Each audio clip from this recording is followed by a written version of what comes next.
مرتبہ 1000 مرتبہ اس کو پڑھا جائے گا، اور دل کی طرف، قلب کی طرف توجہ کر کے، آنکھوں کو بند کر کے، مصلی بچھا کے، خوشبو لگا کر، اور جو ہے بندہ اپنے قلب کی طرف توجہ کر کے، تو انشاءاللہ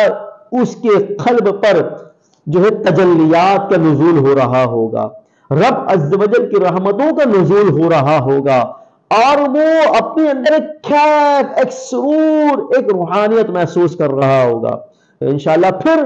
جن لوگوں کا عبادت میں، نماز میں اور تلاوت قرآن میں اور جو ہے نیکی میں دل نہیں لگتا، اگر وہ نماز کے لیے کھڑے ہو جائے دل گھبراتا ہے، خوف کھاتا ہے، یا دنیا کی محبت میں اتنا گر گئے، اتنا پھنس گئے کہ وہ اس دنیا کی محبت سے نکلنا چاہتے ہیں، یا وہ کسی لڑکی پر عاشق ہو گیا، اس لڑکی پر فرشتہ ہو گیا، اور پھر اس سے رشتہ نہیں ہوا اور وہ چھوڑ کے اس کو چلے گئی، اس نے اس کے ساتھ بے وفائی کی، تو اب خاص کر جو عملیات کے ساتھ ساتھ ایسے بھی افراد ہوتے ہیں جو چلہ کشی، جو عملیات تو نہیں کرتے مگر ان کو ورد و وظائف کرنے کا بڑا شوق ہوتا ہے، شغف رکھتے ہیں بہت زیادہ، تو بزرگوں نے فرمایا کہ جو ورد و وظائف کے اندر انٹرسٹ لیتا ہے، شغف رکھتا ہے، تو کہا کہ جو دلچسپ ہے ان ورد و وظائف میں، تو اسے چاہیے کہ وہ ہر نماز کے بعد اسے 300 مرتبہ،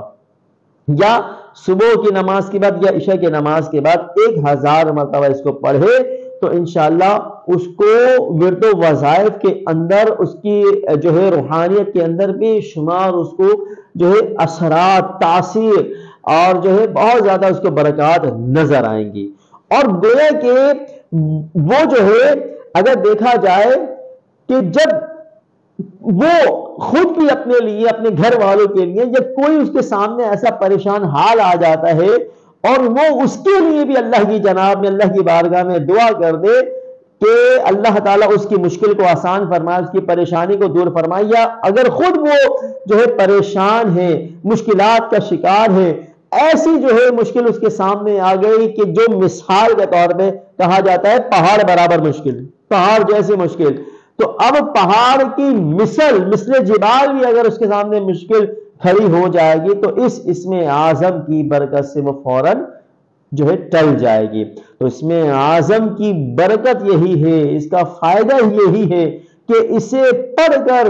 اس کا ذکر کر کے اگر بندہ جو ہے اللہ کی بارگاہ میں کوئی بھی دعا کرے، اللہ سے کچھ بھی مانگے، تو اللہ تعالیٰ ضرور اسے عطا فرمائے، اس کو مایوس نہ فرمائے۔ اللہ تعالیٰ جو ہے ہمیں اس اسم اعظم اللہ، کیونکہ اللہ اسم اعظم جو ہے وہ اللہ۔ اب آپ غور کر رہے ہوں گے کہ مفتی صاحب آپ نے تو اللہ پڑھ دیا، تو بزرگ یہ فرماتے ہیں کہ اس کا جو پڑھنے کا طریقہ کار ہے اسم اعظم کا، وہ یہی ہے کہ چونکہ 1000 مرتبہ پڑھنا ہے، تو اس کو کیسے پڑھے کہ جو اللہ کی جو پہلا جو اللہ آ رہا ہے اس کو اللہ پڑھیں گے،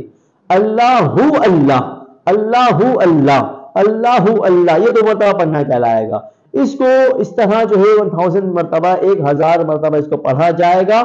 اور دل کی طرف، قلب کی طرف توجہ کر کے، آنکھوں کو بند کر کے، مصلی بچھا کے، خوشبو لگا کر، اور جو ہے بندہ اپنے قلب کی طرف توجہ کر کے، تو انشاءاللہ اس کے قلب پر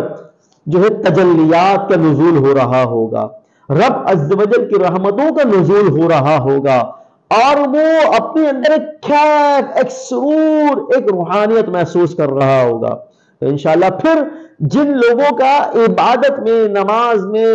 اور تلاوت قرآن میں اور جو ہے نیکی میں دل نہیں لگتا، اگر وہ نماز کے لیے کھڑے ہو جائے دل گھبراتا ہے، خوف کھاتا ہے، یا دنیا کی محبت میں اتنا گر گئے، اتنا پھنس گئے کہ وہ اس دنیا کی محبت سے نکلنا چاہتے ہیں، یا وہ کسی لڑکی پر عاشق ہو گیا، اس لڑکی پر فرشتہ ہو گیا، اور پھر اس سے رشتہ نہیں ہوا اور وہ چھوڑ کے اس کو چلے گئی، اس نے اس کے ساتھ بے وفائی کی، تو اب وہ اس کی محبت میں، اس کے غم میں نڈھال ہو رہا ہے، اور کچھ لوگ غم کا اظہار جو ہے خلاف شرع جو ہے امور کے مرتکب ہو کر بھی جو ہے اس غم کا اظہار کر رہے ہوتے ہیں، حرام و ناجائز کام کے اندر مبتلا ہو جاتے ہیں، اللہ رسول کے نافرمان بن جاتے ہیں صرف اس غم کو بھلانے کے لیے۔ لہٰذا یہ غم ایسے نہیں بھول سکتا۔ اگر بندہ دنیا کی محبت کو، غیر کی محبت کو اگر قلب سے نکالنا چاہتا ہے، اپنے دل کو اللہ کی یاد سے معمور کرنا چاہتا ہے، دل کو خشیت الہی کا مرکز، خوف خدا کا مرکز بنانا چاہتا ہے، محبت الہی کا مرکز بنانا چاہتا ہے، اگر وہ رب کی معرفت کا حصول چاہتا ہے، وہ رب کی ذات میں، رب کی یاد میں فنا ہونا چاہتا ہے، فنا فی اللہ کے مقام پر پہنچنا چاہتا ہے، تو یہ اسم اعظم اللہ اللہ اس کو پڑھے اور توجہ کے ساتھ، یکسوئی کے ساتھ پڑھے، تو انشاءاللہ وہ دیکھے گا کہ وہ وقت دور نہیں ہوگا کہ اس میں ایک الگ ہی کیفیات ہوں گی، الگ ہی اس کا ایک مقام ہوگا، الگ ہی اس کو سرور ملے گا۔ اور میری طرف سے بالکل ہی آپ کو اس کی اجازت ہے۔ الحمدللہ آپ بے فکر ہو کے، بلا جھجک ہو کے آپ یہ کام کریں، یہ عمل کریں، انشاءاللہ آپ کو اس کا بہت فائدہ حاصل ہوگا۔ اور جو ہے چونکہ ہم الحمدللہ سلسلے سے تعلق رکھنے والے ہیں اور اجازت کے بھی اہل ہیں اور لوگوں کو الحمدللہ اجازت دینے کے بھی اہل ہیں، تو لہٰذا آپ ہماری نگرانی میں، آپ ہماری موجودگی میں، آپ ہماری اگر اس ویڈیو کو سن رہے ہیں، دیکھ رہے ہیں، اور جو ہمارے اس پیغام کو آگے پھیلائے گا یا جو ہمارے اس پیغام کو سنے گا، سب کو اس کی اجازت ہے، پڑھے اور زیادہ سے زیادہ جو ہے ہماری اس ویڈیو کو شیئر کیجئے اور ہمارے چینل کو ضرور سبسکرائب کیجئے